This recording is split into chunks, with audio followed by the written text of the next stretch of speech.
Instagram witchy mamas. It is Friday at 4. It is time for my regular live stream, and today I am going to be talking about Hermes, the god Hermes. This whole week I've been focusing on the psychopomp. Hey Brookie, you are on point. You were here super quick. Glad you made it. Going to be talking about the god Hermes today and talking about psychopomps a little bit, not too much because I did a lot more of a focus on that earlier this week, so I don't want to waste too much time on that. I'm just in the middle of pulling up a second screen here so that I can have myself playing on a second tab in real time, because if I don't do that, sometimes Facebook doesn't like to show me when people show up, and I like to see when people are here so I can say hi just like I did to you. But while you're here, if you're watching, please throw a hashtag live in the comments, or if you're watching on the replay, hashtag replay. It helps people find us both now and later. And, gives us something to chat about, so that's always nice. Let's see, where was I? Opening up a second thing. Hey, Satan Facts, we're going to be talking about the god Hermes today. Glad you're here. If you're here watching, make sure you hashtag live, or if you're watching on the replay, hashtag replay. We're going to be talking about, apparently you know each other. We're going to be talking about the god Hermes today. Click to expand, and so look at, you can hear me talking on a delay. Here we go, perfect. So now that I'm here, glad that you're watching. We're going to be talking about my little pre-show here. I want to talk a little bit about the divine masculine in neo-paganism. I kind of phrased it on Facebook because Facebook asked you to put in a description for this live: the erasure of the divine masculine in modern neo-paganism. Talk a little bit about toxic masculinity, because that's a phrase that's really popular right now, because I think that's a big part of, in the whole smashing the patriarchy, a big part of why the masculine is often kind of left out.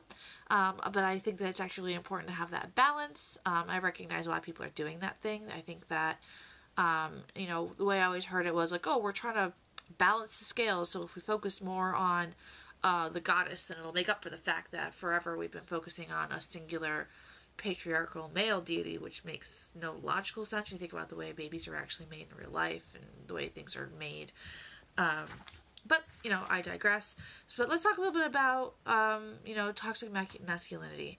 So what is toxic masculinity? What is the actual definition of that? Because a lot of people throw that term around without really knowing what exactly it means. So the definition, because I looked it up online, the definition of toxic masculinity is suppressing the normal range of emotions or emotional distress, and maintaining an appearance of hardness, like stoicism is maybe a better way of putting that. Hey Facebook, I see there's a couple of you here watching. If you could throw a hashtag live into the comments, that'd be great, because that's the only way that Facebook shows me that you're here, and I would love to be able to say hello. Hashtag live, pretty please, all the way around. And I also kind of added here too, in my own notes, that in many ways, I think that the toxic masculine person tends to equate violence with power, and generally, inflates their own self-worth a little bit to the point that they feel like they have the right to treat other people, specifically people of different genders, poorly. But there are other traits that are often, of course, associated with that toxic masculinity, things like hostility toward women, which I kind of just said. Like I said, an inherent subconscious belief of superiority. Let's just think about, the whole of, politics for the most part right now. It's a whole lot of old white dudes. So, that's all of those things all together, we're kind of at a stage in our history right now. Hey, people, 84, we're going to be talking about the god Hermes today, but right now in our pre-show, while I wait for folks to join us, I'm talking about, the divine masculinity in modern neo-paganism. We started talking a little bit about toxic masculinity and why I think that that's, basically why, the divine masculine has sort of been erased in a little way from modern neo-paganism. Not completely, but it tends to kind of get swept under the rug, and people just go, oh yeah, that's here too, and then move on and not talk too much about it. But I do want to talk a little bit about how the witch's god, or the divine masculine, when we talk about it in modern neo-paganism, is different from that toxic masculine definition of what I was talking about. So the witch's god is sort of based on archetypal mythology. Now, if you don't know what an archetype is, I've been talking about that this week on social media, but I'm going to define it for you here real quick. An archetype is generally a common set or trait of characteristics or personality traits that are common to the human experience. For example, one would be the psychopomp, which we're going to be talking about here. And the psychopomp in mythology as an archetype is generally a supernatural being or deity whose responsibility and power is to guide the souls of the dead onto the spirit world, whatever that happens to be within that particular mythology. Another might be the mother figure or the father figure or the animal self. There are many of them, but those are just some examples. So that's an archetype. So the archetype of the divine masculine within modern neo-paganism is generally based on the idea of the sky father, which opposes the earth mother. So there's sky father, earth mother, so we get the above and the below. There's always that sense of balance and duality involved. And I always, and I feel like because modern neo-paganism sort of likes to forget about the divine masculine, a lot of people, and myself included for a long time, didn't really have a really good concept for what it really meant on a conceptual and practical level as far as like working magic and doing ritual.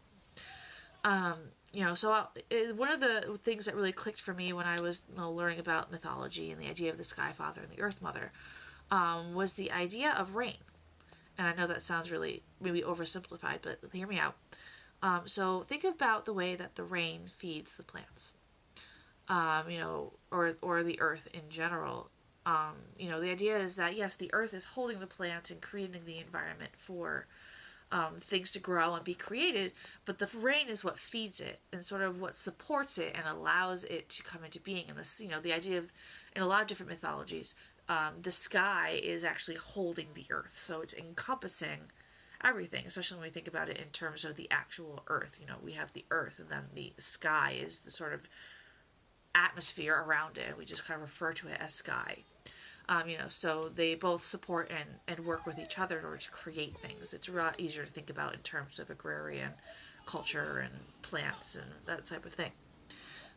So in this particular example with the rain actually equates to semen, if we want to talk about it in a little bit more human framework or context. There are some systems where you get father, sun, and mother, moon. Of course, there are some mythologies that flip it, especially in Norse mythology. The moon is the masculine and the sun is the feminine. But I always think about it. I personally have never quite resonated with that. I tend to go with masculine sun, feminine moon. To me, it makes more sense because the fact that women's menstrual cycles are the same as a full moon cycle. But I always think about the fact that the actual light of the moon doesn't come from the moon; it is actually from the sun. So the sun is a full moon is basically reflecting the light of the sun. So again, we get that same idea of the divine masculine kind of like holding and supporting the energy of something else and helping something be created. So they're always working in concert together. And that, in a way that the divine masculine in that situation, in both situations, actually sort of provides the raw material for the creation process. So that's kind of my quick take on the divine masculine in modern neo-paganism. But that said, now that we've done that, because that took actually a little longer than I thought it was going to, but it's kind of a topic that's kind of near and dear to me because I feel like it's a significant thing that people should be thinking about in modern neo-paganism witchcraft, but that's neither here nor there. But let's talk about Hermes, because that's what everybody came here for, so I'm really looking forward to that. So Hermes, first of all, is a Greek messenger god. He is most well known for wearing the helmet with the wings and the sandals with the wings, and he is able to travel between the worlds. That's kind of his big claim to fame. That said, much like a lot of other, or maybe all for that matter, Greek gods, he has many different epithets or faces and characteristics that are attributed to him. He was also a god of magic and crossroads. He was basically a mage. There are lots of myths where he's actually doing magic or undoing magic, which is interesting because that is very similar to Hecate, which is why a lot of people will actually pair them together as consorts, which I kind of fall into that category personally. I think they are kind of two peas in a pod. And he is also a trickster god. A trickster is actually another archetype. I was talking about archetypes a little while ago.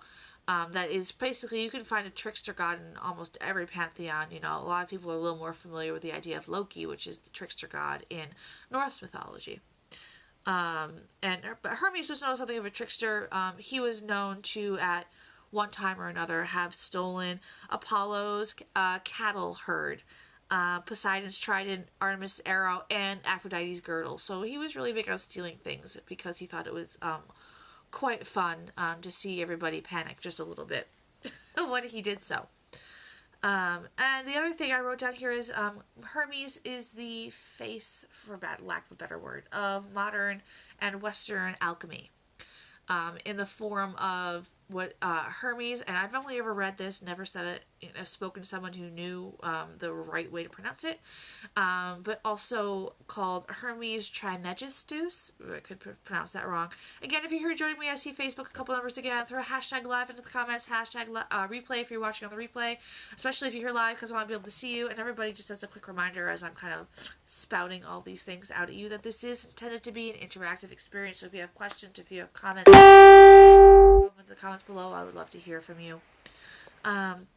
So getting back to alchemy, Hermes Trismegistus specifically was believed to be the source of all wisdom and knowledge in the universe.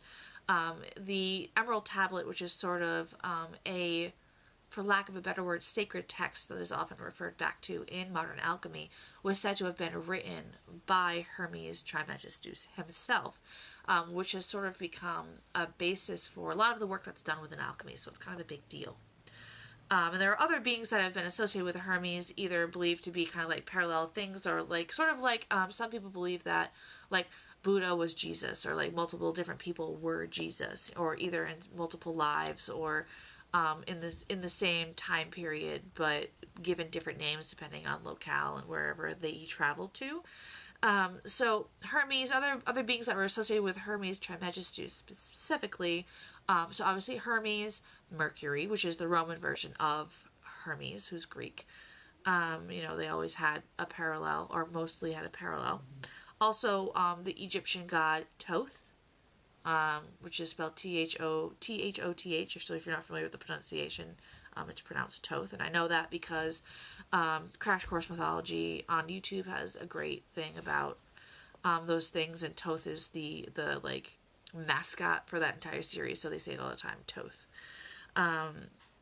And also Imhotep, who was not actually a god, but rather an Egyptian priest who was sort of deified after his death, is also often associated with Hermes, or was considered frequently to be an incarnation of Hermes.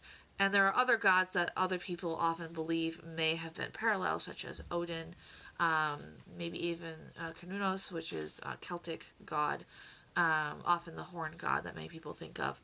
So Hermes, as Hermes Trismegistus, is actually, theoretically at least, found across many different mythologies and many different forms. So that's kind of why I want to talk about Hermes today, because I think he's really fascinating in regards to how you can find information about him across lots of different sets of mythologies, and there's lots of different ideas about who he is and what he was and what he did, so on and so forth. But that said, let's talk about working with Hermes. What sorts of things would you want to work with Hermes on if those were your intentions? Hermes is great to work with if you're working with communication. Obviously, as a messenger god, he could be a great person to call on. So especially if you're doing communication work that's between different realms, if you're doing divination work or mediumship, Hermes can be a great god to work with. Also, of course, he can be really useful during times of transition or changes, especially those of major spiritual growth, or growth or transformation, kind of similar but different. Think about the idea of alchemy. I was talking about Hermes is very strongly associated with alchemy, and when a lot of people are asked to define, like, what is alchemy, most people will tell you, having never done really any research, that alchemy is the study or practice of turning lead into gold. Lead being sort of like the coarsest and, most gross metal of, by gross I mean like the opposite of fine, not like gross like ew, gross form of metal, whereas gold is considered to be the best. And a lot of people who have never researched it assume that that is intended to be very literal, and in some cases it is, but alchemy has two different sides to it. It has the spiritual side, and it has the physical side of actually working with chemicals in a lab, which is called spagyrics. I think I'm pronouncing that right again. Again, I'm mostly well-read and don't really talk to a lot of people about this, so I'm basing a lot of this on book knowledge and study. But the idea of turning lead into gold is not just literal in the sense of those spagyrics and working in a lab and working with chemicals and lab equipment. It's also meant on a spiritual level to the idea of being able to take your spiritual lead and turn it into gold, something wonderful, taking something that's very base, very rough hewn, and turning it into something perfect. That is, and so it's sort of, the idea of turning something into gold is likened to the concept of enlightenment in that situation. So Hermes can be a great person to call on when you're doing things that are involving spiritual growth, transformation, shadow work. So Hermes can be great for all of those things. And there's lots of other things too. He's also associated with thievery. So if you're doing anything with that, that could be it too.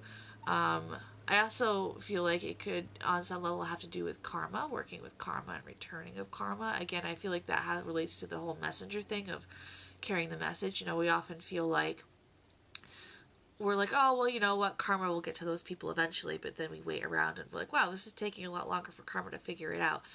Hermes could be a good god to call on in order to get that message of the need for karmic balance out into the universe, so that balance can be restored, as it were.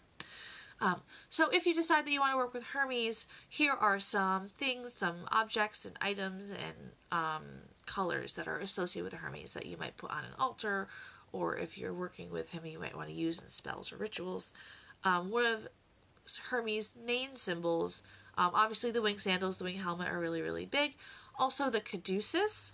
I think I'm pronouncing that right again. It's the symbol of the staff with these snakes twining around it. It's actually often used as a symbol for modern medicine. But it started as a symbol for Hermes. That's where it came from. So it's associated with healing. It's also associated with alchemy. Again, because all these things cross over. So that can be really great. And it's super easy to find that symbol on things too, because it's used so much in modern, medicine and what have you.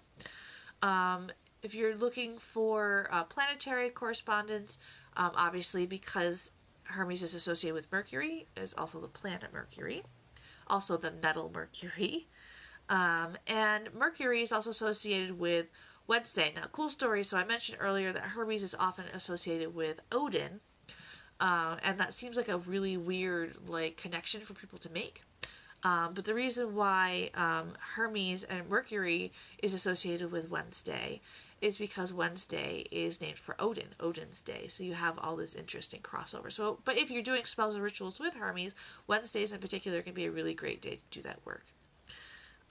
Some herbs and plants that are associated with Hermes include crocuses, those spring flowers that tend to come up first thing in the season. Star anise, I love anise. Clary sage, chickweed, betony, bittersweet, garlic mustard, poppy. Of course, there are others I didn't include. I love the idea of poppy.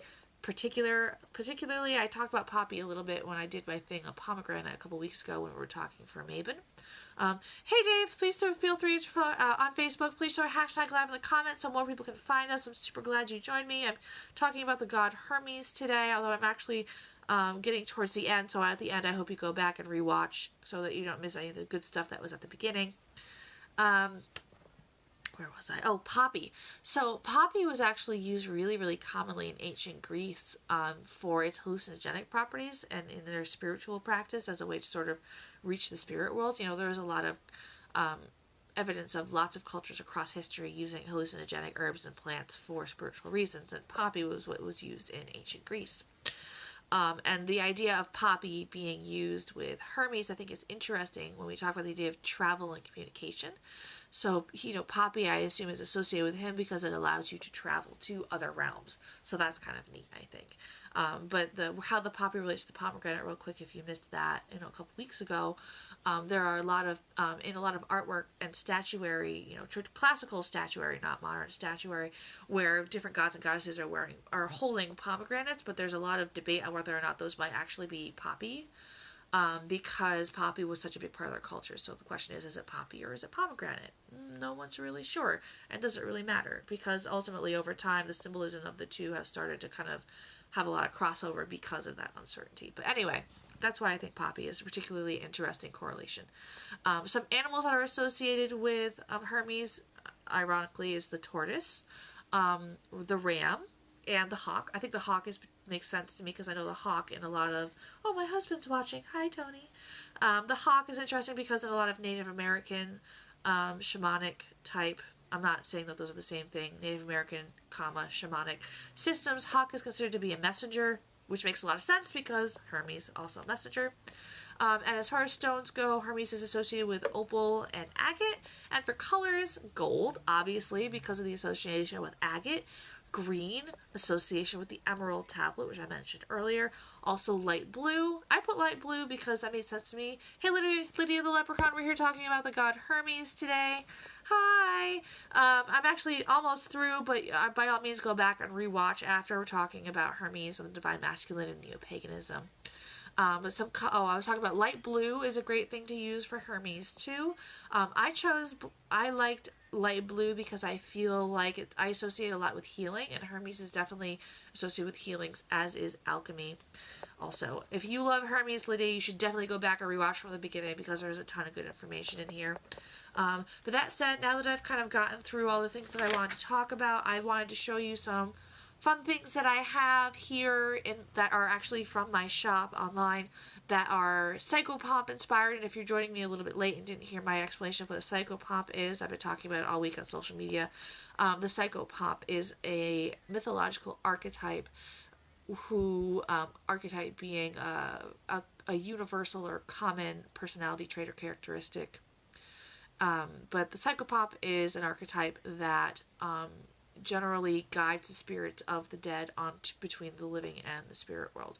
So it's sort of these in-between liminal space deities or supernatural beings. So there are several of them. Hermes is one of the big ones. Also, and of course there are goddesses that do the same thing, but we're focusing on gods today. So one of them, of course, is Hermes, and I mentioned that Hermes is associated with Odin. So I have a couple Odin things. I've got some Hermes things. Let me show you the Hermes things first. The first thing I want to show you is this. This is part of my vintage altar supply stock I have right now. It's this really, really beautiful brass mortar and pestle. I always think of alchemy with mortar and pestle. And the brass. Brass is also associated with gold because it looks like gold. So, alchemy. A lot of people don't realize when you talk about alchemy. The base word of alchemy is the same as the basis for the word chemistry. Makes sense when you think about it. So when people think about alchemy, a lot of times they think about chemicals, but in actual modern, actually I'm sure even in the past, but modern alchemy practices, they actually tend to work with herbs a lot, which is one of the main uses for a mortar and pestle is for grinding herbs.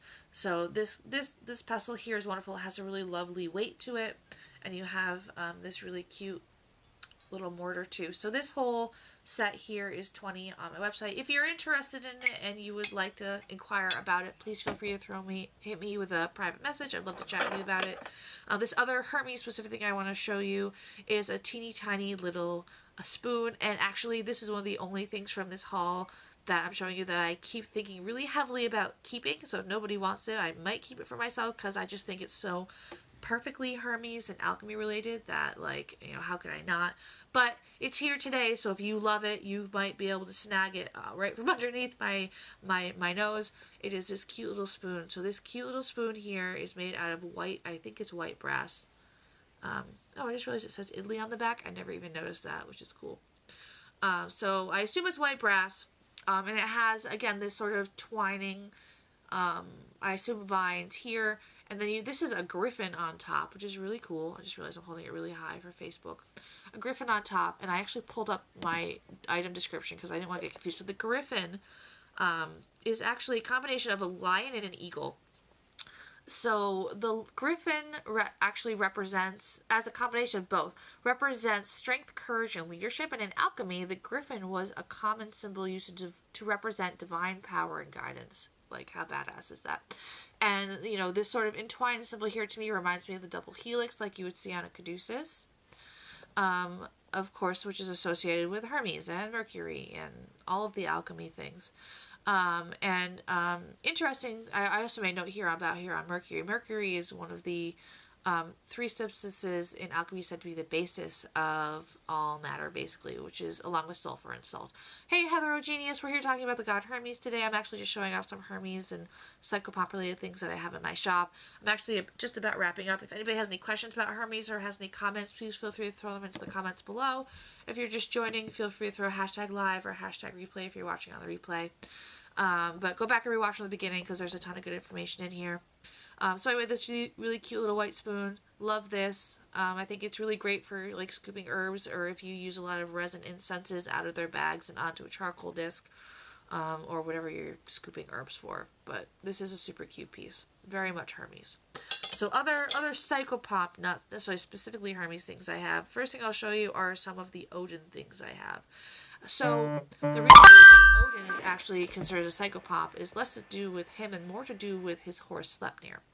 So Sleipnir is an 8-legged horse who is said to be the universal traveler, and it was believed that he could, I assume Sleipnir is a he, that he could travel between any realms, and in Norse cosmology there are 9 worlds, so he could travel to and from between all of those different worlds without any kind of issue whatsoever. He could just do it.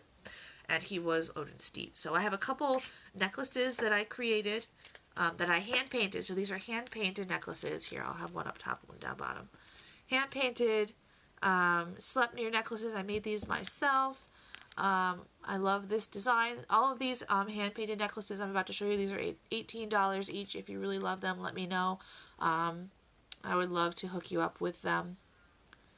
Here, Facebook is a little low. Let me see if I can get this down here.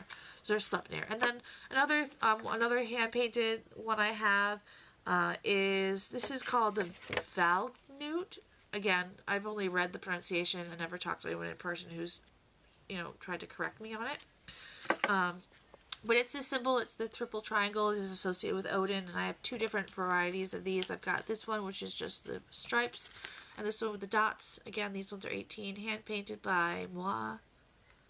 And on birch pendants and dipped in resin, so they will last a long, long time.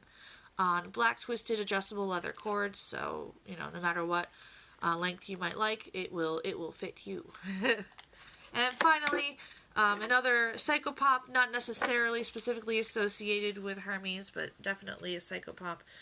This is my Carnunos hand painted piece. There we go.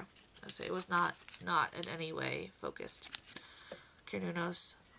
I love these. These are super fun too. So all again 18, hand painted on birch, dipped in resin for longevity and shine, because that makes them shiny. So if you're interested in any of these things, like I said, feel free to send me a PM. I would love to hook you up. And that's all I have. If anybody has any questions, you can pop it in the comments below. But otherwise, I hope you guys have a really good weekend. That's all I have for you today. The beginning of this pre-show went really long, so this went a little long today, and I know that my husband is dying to get dinner started. So that said, I'm going to sign off. I hope that you guys enjoyed this. Next week, as a little sneaky peek, I am going to be talking about crone magic. So we're going to go on the flip side. We're going to talk about the feminine end of things next week, so you can keep an eye out for that. So I hope you guys have a wonderful weekend, and you all take care. Blessed be.